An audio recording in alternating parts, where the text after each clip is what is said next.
Hello and welcome back to English Listening Daily, the podcast that helps you build real, everyday English skills, one conversation at a time. I'm Emma. And I'm Alex. Today we're talking about something that honestly affects all of us. Not just English learners, but literally every human being with a goal. We're talking about the habit of quitting, or more specifically, why we start things with such enthusiasm and then just stop. The classic new year, new me that lasts about 11 days. 11 days is generous, Alex. Fair point. Okay, 3 days. Maybe 4 if you're motivated. So today, we're going to explore why this happens, what kind of language we use that actually makes it worse, and, most importantly, what we can do differently. Real, practical strategies, not just believe in yourself type advice. Right. We want actual tools you can use. And of course, along the way, we'll be looking at useful English vocabulary and expressions. So this is a great listening exercise too. Exactly. Let's get into it. So Emma, let's set the scene. Tell me, have you ever made a plan to do something consistently and then just abandoned it? Oh, absolutely. I once decided I was going to study a new language for 30 minutes every single day. I did it for about a week, felt amazing, felt very proud of myself. And then? And then I missed one day. And somehow, missing that one day felt like I'd failed the whole thing. So I just stopped altogether. That is so relatable. And there's actually a name for that. It's called all or nothing thinking. You either do it perfectly or you feel like you've completely failed. All or nothing thinking. All or nothing. That's a really useful phrase. Write that one down. It means you only see 2 extremes. Either you're doing great or everything is ruined. There's no middle ground. And this happens a lot with language learning, right? Someone misses a lesson or they don't understand something and they think, I'm just not good at English. Exactly. Which is not true, by the way. Missing one lesson doesn't mean you're failing. It just means you missed one lesson. But the feeling is so powerful. And this is where language becomes really important.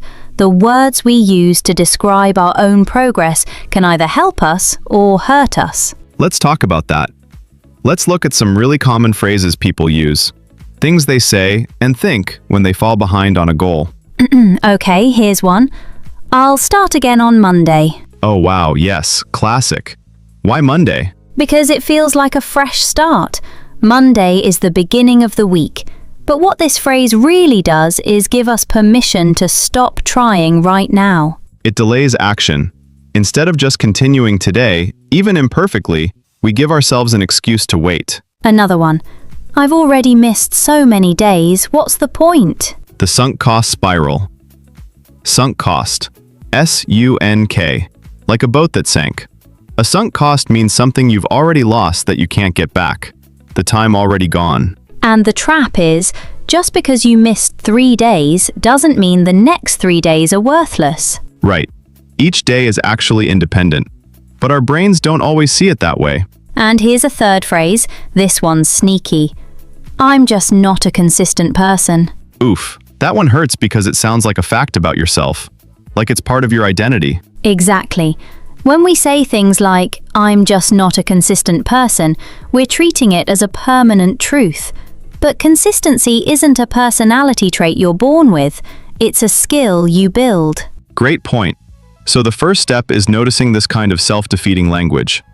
Self-defeating, meaning language that works against you, that defeats your own goals. Self-defeating language. Another great phrase for today. Okay, so now that we've identified the problem, the cycle of starting, stopping, and feeling bad about it, let's dig into why this actually happens. Because it's not just about willpower, right? A lot of people think, I failed because I wasn't motivated enough, or I just don't have enough discipline. And that's actually not supported by research. The number one reason people abandon goals isn't laziness. It's that the goal was vague or unrealistic from the start. Vague. Let's unpack that word. A vague goal is something like, I want to improve my English. Compare that to, I want to listen to one podcast episode in English every Tuesday and Thursday morning. Huge difference. The second one has specificity. You know exactly when, how, and how often. Specificity. Being specific. Giving clear, exact details. And this links to a concept you might have heard of. SMART goals.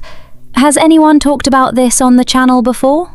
I think we touched on it once, but let's do a quick refresher.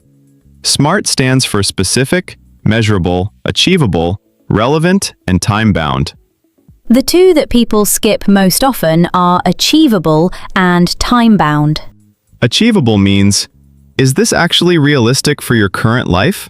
Not your ideal life, your actual life, right now.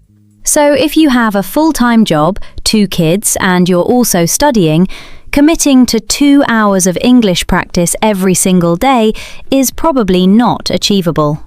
But 20 minutes? That might be totally doable. And 20 minutes every day adds up to over 100 hours a year. That's incredible when you think about it that way. It really is. And the second one, time-bound, means you give yourself a clear window. Not, I'll do this forever, but I'll do this for the next 6 weeks and then review. Because forever is overwhelming. Our brains don't respond well to forever. Absolutely not. Forever is where motivation goes to die.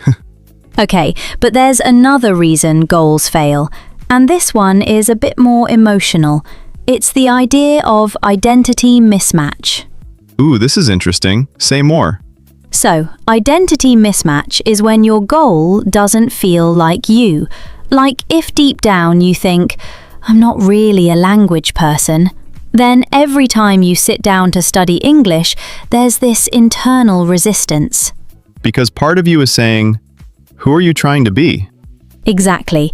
And this is why some coaches and psychologists say it's not enough to change your behavior. You also have to change how you see yourself. Instead of, I'm trying to learn English, you say, I am someone who learns English. Present tense, current identity. Small but powerful shift. Language shapes thought.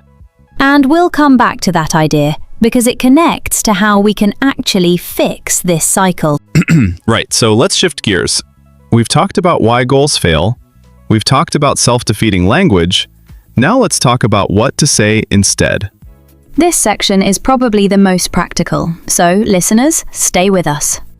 The first concept is self-compassion, and I want to be clear, this is not the same as making excuses for yourself or lowering your standards.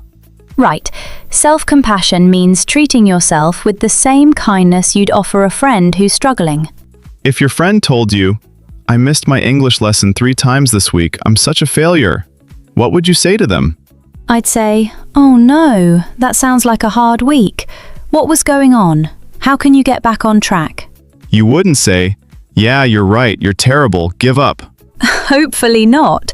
But that's exactly what many of us say to ourselves internally. The inner critic, that harsh voice inside that judges every mistake. And research, including work by psychologist Dr. Kristin Neff, shows that people who practice self-compassion actually persist longer with goals than people who are harsh on themselves. Because when you're kind to yourself after a setback, you're more likely to try again. Whereas when you beat yourself up, you feel shame, and shame makes you want to hide and avoid, not try harder. So what does self-compassionate language actually sound like? Let's give some examples. Instead of, I missed a week of practice, I'm so lazy. You say, I missed a week. That happens. I'll pick back up today, even just for 10 minutes. Instead of, I keep forgetting my vocabulary words, I have a terrible memory. You say, I'm still building the habit of reviewing vocabulary. Let me try a different method and see if that works better. The difference is, one version closes the door. The other version keeps it open. That's a beautiful way to put it. Closing the door versus keeping it open. And notice, the self-compassionate version is not delusional. You're not pretending everything is perfect. You're just not catastrophizing. Catastrophising, another great word. It means making a situation seem far worse than it actually is, treating a small setback like a total disaster. Catastrophize. To catastrophize. I missed one class, now I'll never be fluent. That's catastrophizing. Versus, I missed one class. I'll catch up this weekend. Realistic, calm, forward-looking. Okay, we've covered the psychology.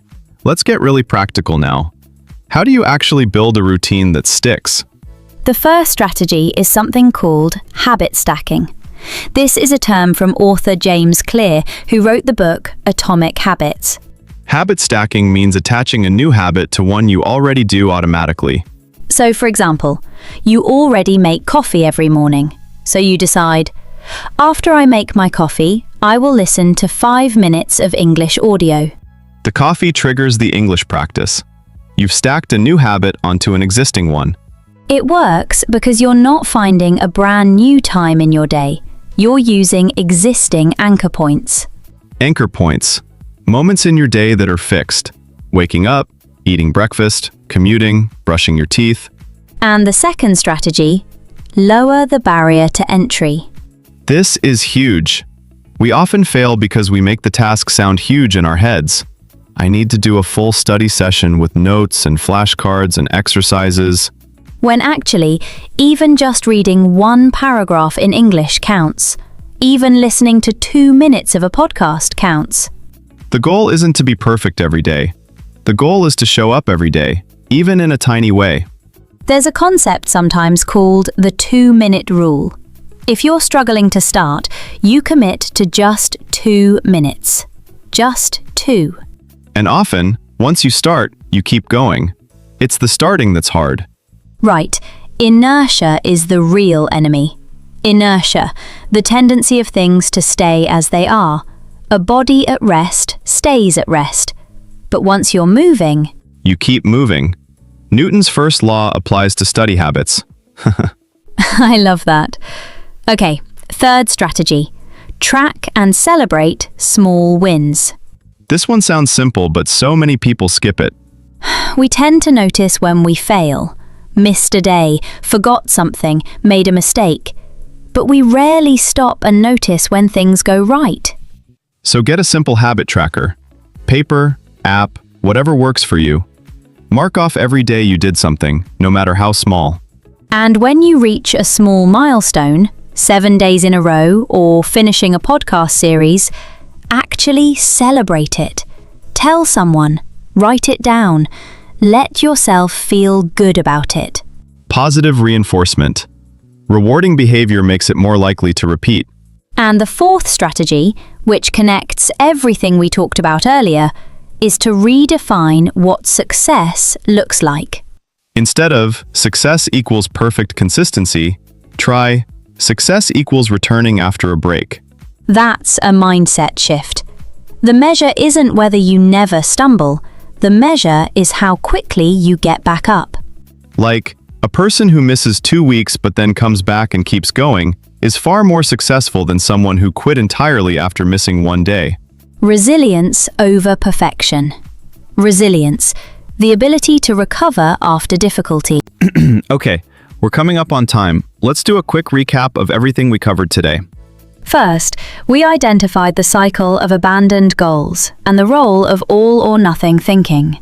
Second, we looked at why goals fail: vague planning, unrealistic expectations, and identity mismatch. Third, we talked about self-compassionate language as a practical tool for keeping yourself in the game.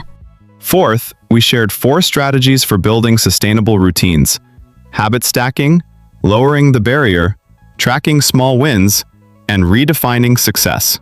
And the big takeaway from today is this: the goal isn't to be the kind of person who never gives up. It's to be the kind of person who keeps coming back. Every time you return, after a bad week, after a break, after doubt, that is the practice. That is the progress. So if you've been putting off returning to your English studies, or any goal really, consider this your invitation. Come back today, even just for 5 minutes. 5 minutes counts. It really does. Thank you so much for spending this time with us today. If you found this episode helpful, please subscribe to English Listening Daily on YouTube and share this with someone who might need to hear it. We'd love to know, what's one goal you want to recommit to this week? Leave a comment below. We read everything. Until next time, keep showing up. Small steps, kind words, real progress. Take care of yourselves.